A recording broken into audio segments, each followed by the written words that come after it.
ક્યાં ગયા ભાભી? અરે અરુણાબેન બોલો બોલો. હવે ક્યાંય હવાની દુકાન ખુલી નહીં. તો હું હવે ભરાઈ આલું અહીંયા મૂકવાની જ નહીં ભાઈ, કારણ કે હવે છે ને હું કંટાળી હું દુકાન બંધ હોય ને બધા મૂકીને જ જાય છે.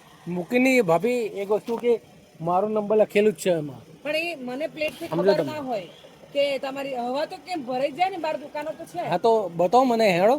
આર્યું ને આપણે આ ધરતી ચાર રસ્તા જશો, બધી જગ્યાએ જઈને આવ્યો, આમ ફરીને આખું આવ્યો અહીંયા. નહીં ધરતી ચાર રસ્તાથી આમ જશો ને અરે પેટ્રોલ પંપની પહેલા જ છે અને પેટ્રોલ પંપે ભરી આપે છે. ને પેટ્રોલ પંપ બંધ જ છે. કેમ આજે હડતાલ પડી છે? બંધ જ છે પેટ્રોલ પંપ. 2 દિવસથી બંધ છે પેટ્રોલ પંપ. તમને નહીં ખબર? મારે તો હવે પુરાવા જોવાનું. 2 દિવસથી પેટ્રોલ પંપ બંધ છે. મેં હવે ગાડી નાખી કે રોજ પેલો અહીંયા છે ને એ મૂકીને જ જાય છે, અને પેલી મોટી ગાડી ને આની અમારે ઘેર કહેવા જોઈએ, એટલે મને એમ કે એમને ત્યાં કોઈ આવ્યું ને એટલે મૂકતી છે. મને તમારી ખબર નહીં, તમારી પહેલાં હું 2 મિનિટ પહેલાં જાય છું, વધારે વાર નહીં લાગી મને, કારણ કે હું ઘરે સફાઈ કરતી હતી તો તમે આયા પહેલાં જ હું આવી. તો મેં કીધું રોજ મારે કેવું તમને એક વિશ્વાસ નહીં પડે, પણ ભાભી હું અહીંયા ગાડી મૂકું છું એટલે મને પોતે એવો વિચાર આવે કે ભાભી આવશે એટલે દુકાન ખોલશે એટલે મારી ગાડી દુકાનની સામે પડી. એવું નહીં, કારણ કે અંદર છે ને અહીંયા શું નામ છે એમના સંબંધી અહીંયા જ મૂકી દે છે. મારે હું તો 11:30 12 વાગે આવી જાઉં, આજે જ લેટ થઈ તો એ મારે ઘેર કહેવા છું, એટલે મેં કીધું આજ તો હું ગાડી જ નાખું એટલે દર વખતે લે જ નહીં.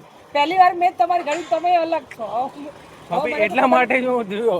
આ ટેક્સી ગાડી છે અમારી, ટેક્સી ગાડી છે એના માટે હું નંબર પ્લેટ ને બધું નંબરનું મને એમ કંપનીમાં તમે સર્વિસ આપતા હોય ને એનો નંબર હોય છે. ઘણી વાર ખબર છે, ઘણી વાર હું એવી રીતે બી ફોન કરું છું તો એ કંપની એકવાર તો વિરમગામ છેક લાગ્યો હતો, મને કે સર્વિસનો આપે છે, એને તો વાંધો નહીં આવે. તો કોઈની પંપ લઈ લો ને, પંપે નથી.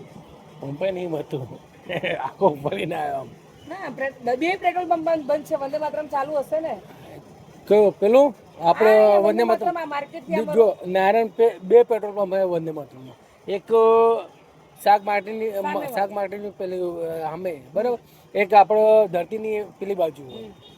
2 બંધ છે. 2 બંધ છે. હા તો પછી ઉમિયા હોલ જતું રહેવું પડે, એ ચાલુ જ હોય. ઉમિયા હોલ વાળો બંધ ના હોય. જફત એક્શન ભાભી હવે ઠીક ત્યાં જવું. મને શું ખબર તમારી છે, મને તો રોજ કહેવા જો, પણ મને આજે ગુસ્સો આવ્યો ને તો મેં ગાડી નાખી નહીં. તો જો આ મોટી ગાડી ને એ અંદર છે, મારે એમ કહેવા જવું પડે હવે. હા એ હવે અહીંયા મૂકે, હું આવું કે ના આવું તમારે અહીંયા નહીં મૂકવાનું.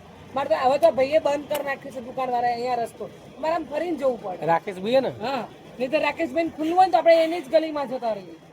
પંપ તો કોનો હોય? રાકેશભાઈ નંબર નહીં તો રાકેશભાઈ કોકનો કોન્ટેક્ટ એમના જોડે નહીં હોય.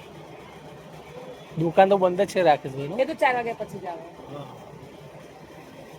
ઉમિયા હોલ જતા રહો એ ખુલ્લું જશે પેટ્રોલ પંપ, એ બંધ નહીં હોય. તો પેટ્રોલ પછી મેં હવે ઘટનાથી ટાયર